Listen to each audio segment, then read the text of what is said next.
नमस्कार, मैं हूं ब्रह्मानंद झा और आप देख रहे राष्ट्र समाचार। आज मेरे साथ एक युवा राजनेता और एक समाज सेवी हैं जिनका नाम है धर्मवीर सिंह सेठी जी। आइए हम इनसे जानते हैं कि आखिर राजनीति में आना क्यों इनको अच्छा लगा और समाज सेवा आखिर किन किन क्षेत्रों में करते हैं। आइए आज हम धर्मवीर सिंह सेठी जी से जानते हैं। सर, सबसे पहले तो आपका राष्ट्र समाचार में बहुत बहुत स्वागत। बहुत बहुत धन्यवाद झा साहब, बहुत धन्यवाद। सर, आप अपना परिचय थोड़ा सा हमारे दर्शकों को दें। जी सर, मेरा नाम धर्मवीर सिंह सेठी है। मैं गाजीपुर गाँव का रहने वाला हूँ और हम पिछले 15 साल से अपने क्षेत्र में समाज सेवा में बहुत ज़्यादा एक्टिव हैं। सर, 15 साल से समाज सेवी में आप एक्टिव हैं, समाज सेवा लोगों को कर रहे हैं। राजनीति में आने का विचार क्यों बना? राजनीति में आने का विचार ऐसे बना, जैसे मैं 2005 में कॉलेज में था अपने में, और यहाँ देशबंधु कॉलेज था हमारा कालकाजी में, और मैं वहाँ पे सीसी का इलेक्शन लड़ा था कि दोस्त ने मुझसे कह दिया कि लड़ना चाहिए। मैं लड़ गया वहाँ पे। जब लड़ा तो जब मैंने कुछ चीज़ें वहाँ पे ऐसी देखी जो मेरी लाइफ में कभी नहीं हुई थी। समाज सेवा के लेके लोगों को आपसे उम्मीदें बहुत हो जाती हैं, और जो अच्छी बात है, उम्मीद होना अच्छी बात है। और उसके बाद से फिर मैंने जो समाज सेवा में अपने आप को निछावर कर दिया, और जब से मैं अब तक समाज सेवा में हूँ। तो आप राजनीति में आए तो अपने माता पिता के कहने पे आए या फिर आपके माता पिता को कुछ और बन था आपको बनाने के लिए?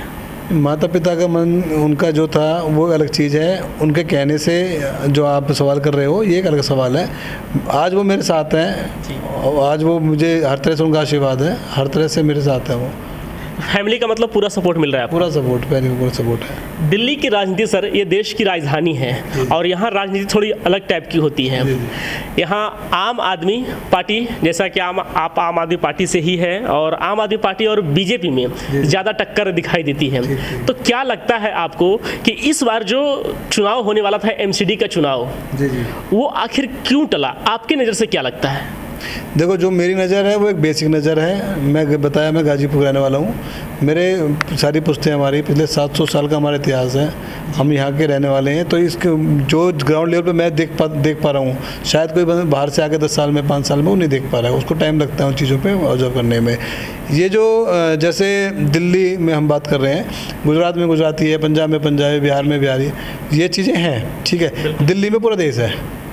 दिल्ली का जो मूड है पूरे देश का मूड है, और दिल्ली में प्रॉपर ऐसा कुछ नहीं कह सकते आप कि ये उसकी लहर है, उसकी हवा। जनता का मूड के ऊपर है। जनता किसको सर चढ़ा दे, किसको नीचे उतार दे, वो जनता के ऊपर है। लास्ट मोमेंट तक आके आप ये नहीं कह सकते। और ये पार्टीबाजी बात है बीजेपी पार्टी को। हमारे यहाँ बड़ा दुर्भाग्यपूर्ण मामला ये रहता है कि जब कोई आदमी, कोई कैंडिडेट, कोई भी जो किसी पार्टी से लड़ता है, जब वो पार्टी से लड़ता है तो पार्टी से लड़के जीत जाता है, तो जीतने के बाद भी वो पार्टी का रहता है, और पार्टी का, उसकी विचारधारा पार्टी जुड़ी होनी चाहिए। लेकिन वो क्षेत्र का प्रतिनिधित्व करने वाला इंसान बन चुका है, तो उसको क्षेत्र का होना चाहिए। की वजह से अभी मेरे यहाँ पे लोकल एमएलए है कोई, वो बीजेपी का है, तो बीजेपी का लोकल एमएलए बीजेपी लड़ने के बाद, जीतने के बाद अभी बीजेपी को प्रेफर कर रहा है। उसको पक्षपात और एरिया के हिसाब से, उस एरिया से वोट नहीं मिला तो वहाँ जाना नहीं है मेरे को, मतलब उसके विचारधारा आज भी उस तरह की है। हालांकि उसे लोकल होना चाहिए अब, क्योंकि जो विधायक बनता है तो पूरे क्षेत्र का बनता है, किसी पार्टी का नहीं बनता। पार्टी की तरफ से सिर्फ वो अपने आप को तैयार करता है, लेकिन बनता पूरे क्षेत्र के लिए बनता है। जो लोगों ने उसको वोट नहीं दिया, उसको वोट मिला 35%। बाकी लोग हैं 65% जो बच्चे हैं, उन लोगों को उनके विचार नहीं मिले होंगे, क्या उनको कुछ सुविधा मिलने की ऐसा मतलब वंचित हो जाए उस चीज़ से? नहीं, बिल्कुल नहीं। तो ये हमारे यहाँ पे बहुत बड़ी समस्या है। और सबसे बड़ी बात है, जैसे मैंने आपको अपने बारे में बताया कि हम यहाँ पे, जैसे जो समस्याएं हमें पता है इस बार अपने क्षेत्र की, वो समस्या बहुत ही ग्राउंड लेवल की है।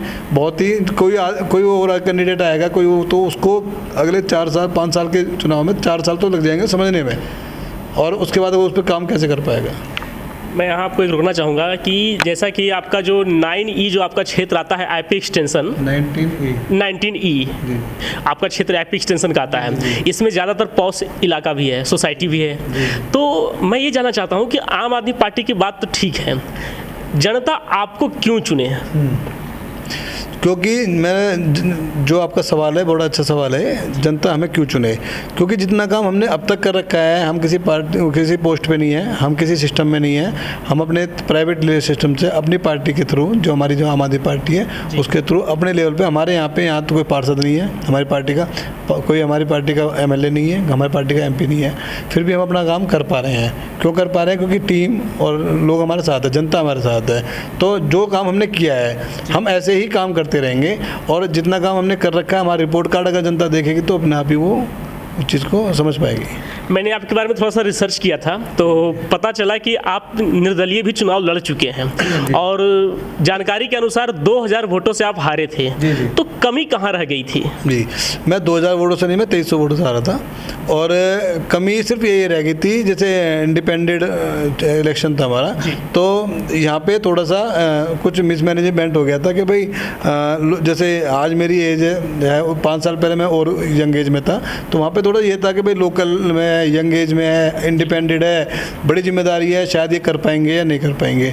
वो एक जो कन्फ्यूजन वाला सिस्टम था, मिसकम्युनिकेशन वाला था, मैं उन लोगों को समझा नहीं पाया कुछ, तो वो चीज़ें थी। बाद में चीज़ें रियलाइज़ हुई, चीज़ें क्लियर हुई, जो हमारे नुकसान हुए हैं, जो हमें पता है कि हमारी गलतियाँ क्या हैं, हमने उस पर मंथन किया और आज हमारा सिस्टम पहले से हम उन पर होमवर्क करे बैठे हैं। तो धर्मवीर जी, मेरा अगला सवाल ये है आपसे कि आप जैसे निर्दलीय चुनाव लड़े तो उसके बाद आम आदमी पार्टी ही क्यों? कांग्रेस पुरानी पार्टी है, बीजेपी जो कि सेंट्रल में है, आम आदमी पार्टी क्यों? आम आदमी पार्टी का बहुत बड़ा रीज़न ये है क्योंकि पिछले 15 साल मतलब 2013 तक, 98 से 2013 तक, 2013 तक 15 साल कांग्रेस रही है। गांव में हमारे लोकल एमएलए रहा है, ठीक है, 15 साल के मतलब 3 योजना वो एमएलए रहा है यहाँ पे, ठीक है। हमने कांग्रेस का देखा, हमने सारा, हमने बीजेपी का देख रहे हैं, सब देख रहे हैं जो भी है।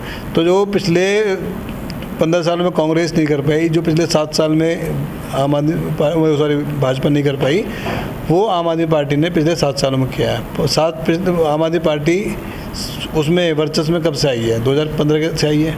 15 से 22 तक 7 सालों में जिन्होंने क्रांति लाई है, जो रेवोल्यूशन आया है शिक्षा क्षेत्र को लेके या इंफ्रास्ट्रक्चर को लेके या और भी बहुत चीज़ें हैं जिनको लेके जो हमने जो क्रांति देखी है, जो हमने बदलाव देखा है, तो हमने पहले का भी देखा है, हमने बाद का भी देखा है और सबसे बाद का भी देखा है। तो सबको देखते हुए जो हमारा पर्सनल जो डिसीजन, हमारी जो विचारधारा हमारी मिलती है वो आम आदमी पार्टी से मिलती है। ये एक बड़ा कारण है हमारा पार्टी ज्वाइन करने का। आपने निर्दलीय चुनाव लड़ा था, अब आम आदमी पार्टी से लड़ने वाले हैं, क्या लगता है अगर आप चुनाव लड़ते हैं तो क्या जीत पाएंगे आप?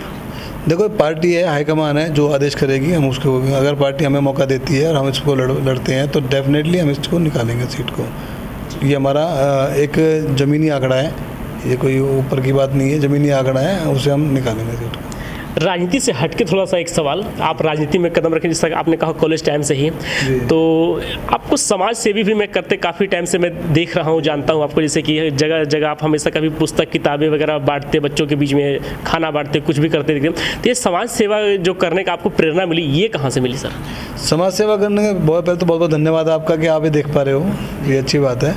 और समाज सेवा का जो प्रेरणा है ये हमें अपने परिवार से, अपने क्षेत्र से, अपने गाँव से, वहाँ से मिली हुई है।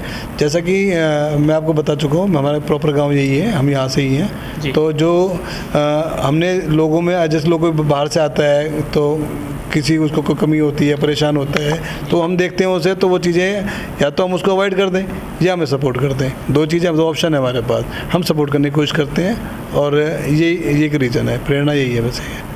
तो आगे आप 10 साल में, जैसे आपने अभी तक जितनी उम्र में आपने जो मुकाम हासिल किए हैं, अगले 10 साल में आप अपने आप को कहाँ देखना चाहते हैं? जो हम कर रहे हैं, जो आज हमारे साथ हमारी टीम कर रही है, लोग जुड़े हुए हैं, समाज जुड़ा हुआ है, सिस्टम पूरा जो यहाँ का है हमारा साथ सब जुड़ा हुआ है, ये हमारे साथ रहे, हम ये जो काम कर रहे हैं वो करते रहें, वे अपने आप को यही देखते हैं। एक सवाल और मैं लूँगा, थोड़ा सा जो अभी राजनीति की उलझन बन चुकी है थोड़ी सी भाजपा और आम आदमी पार्टी के बीच, मनीष सिसोदिया जी के यहाँ रेड पड़ता है और सेम उसी दिन न्यूयॉर्क टाइम्स में मनीष सिसोदिया जी का एक बड़ा फोटो के साथ पूरा फ्रंट पेज पे खबर छपती है और उसी दिन यहाँ उनके घर पे छापा पड़ता है। क्या कहना चाहेंगे इस बारे में, आपकी क्या टिप्पणी होगी?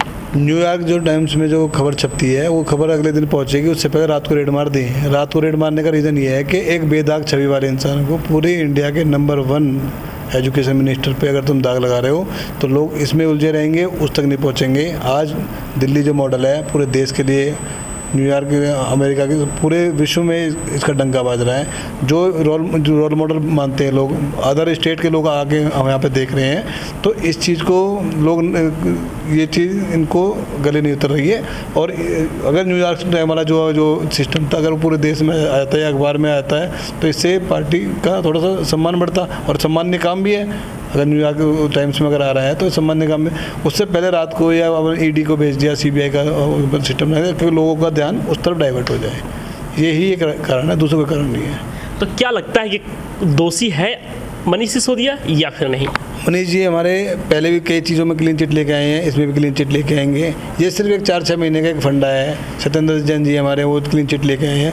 ये सिर्फ वो एक ऐसा फंडा है कि जो 2 चुनाव आ रहे हैं 2 स्टेट की, गुजरात का चुनाव आ रहा है और हिमाचल चुनाव आ रहा है, कि वो वहाँ जाके अपना कन्वेंसिंग ना कर सकें, अपनी विचारधारा वहाँ लोगों तक ना पहुँचा सकें। एक परेशान करने का, हरेसमेंट करने का सिस्टम है। क्लीन चिट ही आएगी, ये बात सब जानते हैं, विरोधी भी जानते हैं, हमारे लोग जानते हैं और हम भी सब जानते हैं कि ये क्लीन चिट ही आनी है इसमें। चलिए चलते चलते धर्मवीर जी आपसे एक सवाल मैं जानना चाहता हूं कि अगर आप सत्ता में आते हैं, आप चुनाव जीतते हैं एमसीडी का, तो जनता के लिए कोई 2-4 काम बता दें अभी हमारे दर्शकों को।